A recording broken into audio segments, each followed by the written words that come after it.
Indian air force एक मुश्किल दौर से गुजर रही है। मॉडर्नाइजेशन बहुत जरूरी है। 5th जनरेशन के फाइटर जेट की जरूरत को नकारा नहीं जा सकता। यहीं पर Su-57 और F-35 की एंट्री होती है। दोनों ही टेक्नोलॉजी के कमाल हैं। दोनों की अपनी अलग खूबियां हैं। भारत का फैसला आने वाले कई दशकों तक उसकी रक्षा नीति को आकार देगा। यह वीडियो उन सभी पहलुओं पर गौर करेगा जो इसमें शामिल हैं। हम Su-57 और F-35 की तुलना करेंगे, उनके स्पेसिफिकेशंस की जांच करेंगे, कॉम्बैट परफॉर्मेंस का विश्लेषण करेंगे, सामरिक और भू राजनीतिक प्रभावों को समझेंगे। अंत में हम भारत के अपने AMCA प्रोजेक्ट पर भी विचार करेंगे। हमारा मकसद एक पूरी जानकारी देना है। भारत के लिए सबसे सही कदम क्या होगा वो बताएंगे। दांव पर बहुत कुछ लगा है। फैसला बहुत अहम है। भारतीय वायुसेना का भविष्य इसी पर टिका है। रूस का Su-57 एक जबरदस्त विमान है। इसमें स्टेल्थ कैपेबिलिटीज हैं। यह बहुत ही फुर्तीला है। इसे हवाई वर्चस्व के लिए डिजाइन किया गया है। Su-57 में कई तरह के एडवांस्ड हथियार हैं। ये रूसी एरोस्पेस टेक्नोलॉजी में एक बड़ी छलांग है। दूसरी तरफ अमेरिकी F-35 एक बहुमुखी प्लेटफॉर्म है। ये 3 वेरिएंट्स में आता है। ये अलग अलग जरूरतों को पूरा करते हैं। F-35 अपने एडवांस्ड सेंसर फ्यूजन के लिए जाना जाता है। इसमें कमाल के स्टेल्थ फीचर्स हैं।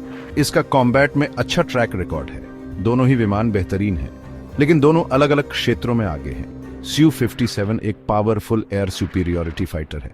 F-35 ज्यादा वर्सैटिलिटी और सेंसर फ्यूजन देता है। भारत के लिए चुनाव आसान नहीं है। Su-57 की तकनीकी प्रगति काबिले तारीफ है। इसमें एडवांस्ड कंपोजिट मटेरियल है। यह fly by wire control system इस्तेमाल करता है। इसके इंजन सुपर क्रूज के लिए डिजाइन किए गए हैं। मतलब यह बिना आफ्टरबर्नर्स के सुपरसोनिक स्पीड से उड़ सकता है। F-35 में और भी एडवांस्ड टेक्नोलॉजी है। इसकी स्टेल्थ कोटिंग बहुत ही एडवांस्ड है। इसका सेंसर फ्यूजन लाजवाब है।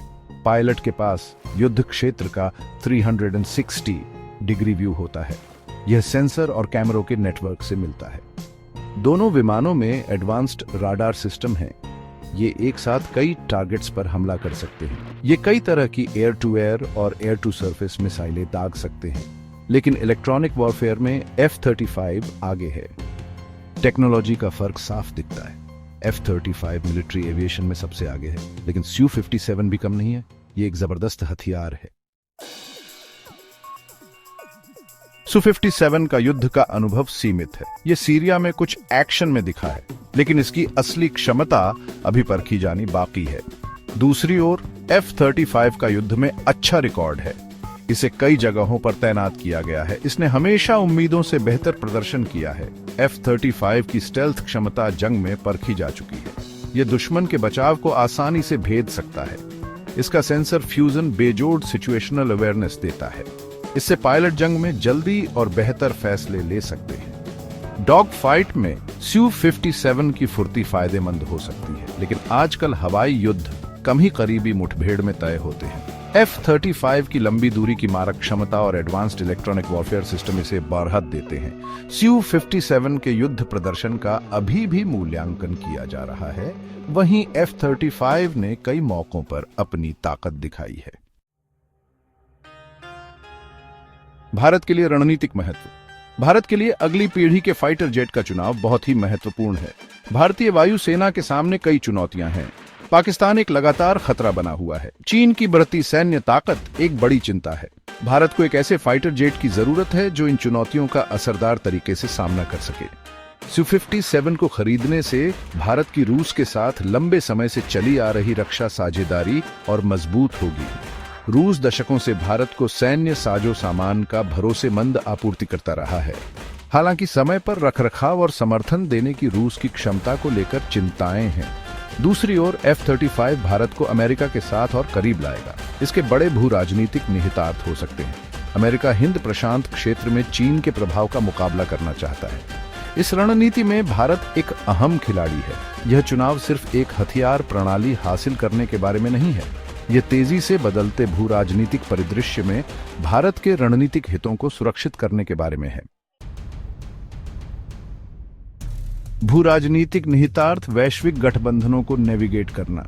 भारत ने पारंपरिक रूप से गुटनिरपेक्षता की नीति अपनाई है। हालांकि दुनिया तेजी से ध्रुवीकृत होती जा रही है। अमेरिका और चीन के बीच प्रतिद्वंदिता तेज हो रही है। भारत खुद को बीच में फंसा हुआ पाता है। Su-57 को खरीदने से भारत के अमेरिका के साथ संबंधों में तनाव आ सकता है। अमेरिका ने यूक्रेन में रूस की कार्रवाइयों के लिए उस पर प्रतिबंध लगाए हैं। Su-57 की खरीद भारत पर भी प्रतिबंध लगा सकती है। दूसरी ओर F-35 को चुनने से रूस के साथ भारत के लंबे समय से चले आ रहे संबंध खतरे में पड़ सकते हैं। रूस भारत का भरोसेमंद साथी रहा है। उसने कई अंतर्राष्ट्रीय मंचों पर भारत का समर्थन किया है। भारत को अपने फैसले के भू राजनीतिक निहितार्थों पर ध्यान से विचार करना चाहिए। फाइटर जेट का चुनाव भारत की विदेश नीति के लिए दूरगामी परिणाम ला सकता है। AMCA फैक्टर भारत की स्वदेशी खोज। भारत अपना खुद का 5वीं पीढ़ी का fighter jet advanced medium combat aircraft या AMCA विकसित कर रहा है। AMCA भारत की बढ़ती तकनीकी क्षमता का प्रमाण है। इसे एक विश्व स्तरीय फाइटर जेट बनने के लिए डिजाइन किया गया है। हालांकि AMCA प्रोजेक्ट में देरी और बजट से ज्यादा खर्च हुआ है। यह पता नहीं है कि AMCA कब चालू होगा। इसीलिए भारतीय वायुसेना के लिए विदेशी फाइटर जेट खरीदना फौरन जरूरी हो जाता है। AMCA एक लंबी अवधि का प्रोजेक्ट है। इसे विदेशी फाइटर जेट खरीदने के विकल्प के रूप में नहीं देखा जाना चाहिए। भारत को अपनी मौजूदा सुरक्षा चुनौतियों से निपटने के लिए जल्द ही एक सक्षम फाइटर जेट की जरूरत है। AMCA रक्षा उत्पादन में आत्मनिर्भर बनने की भारत की आकांक्षाओं को दर्शाता है। हालांकि यह एक सुनियोजित और व्यावहारिक रक्षा खरीद रणनीति का विकल्प नहीं हो सकता। विकल्पों का मूल्यांकन। एक समग्र मूल्यांकन। Su-57 और F-35 के बीच चुनाव करना आसान नहीं है। दोनों विमानों की अपनी खूबियां और कमियां हैं।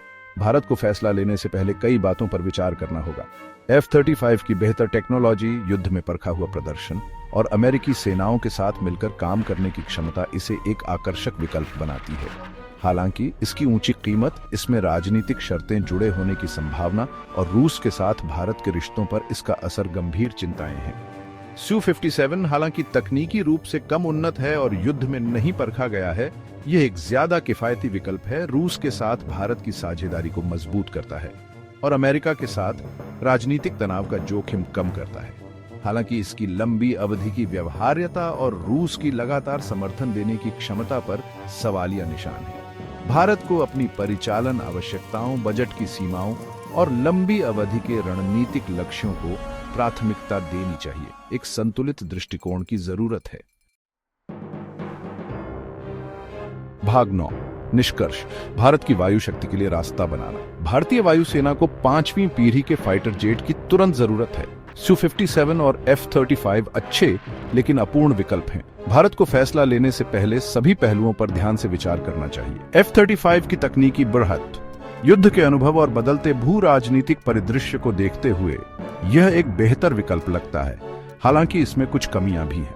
जोखिम कम करने के लिए भारत को एक ऐसा सौदा करना चाहिए जिससे टेक्नोलॉजी ट्रांसफर हो, रखरखाव और अपग्रेड के लिए अमेरिका पर निर्भरता कम हो और इसमें राजनीतिक शर्तें न जुड़ी हों। साथ ही भारत को AMCA प्रोग्राम को तेज करना चाहिए। लंबी अवधि में आत्मनिर्भरता और रणनीतिक स्वायत्तता के लिए स्वदेशी विकास जरूरी है। अगली पीढ़ी के फाइटर जेट पर लिया गया फैसला आने वाले कई दशकों तक भारत की रक्षा क्षमताओं को आकार देगा।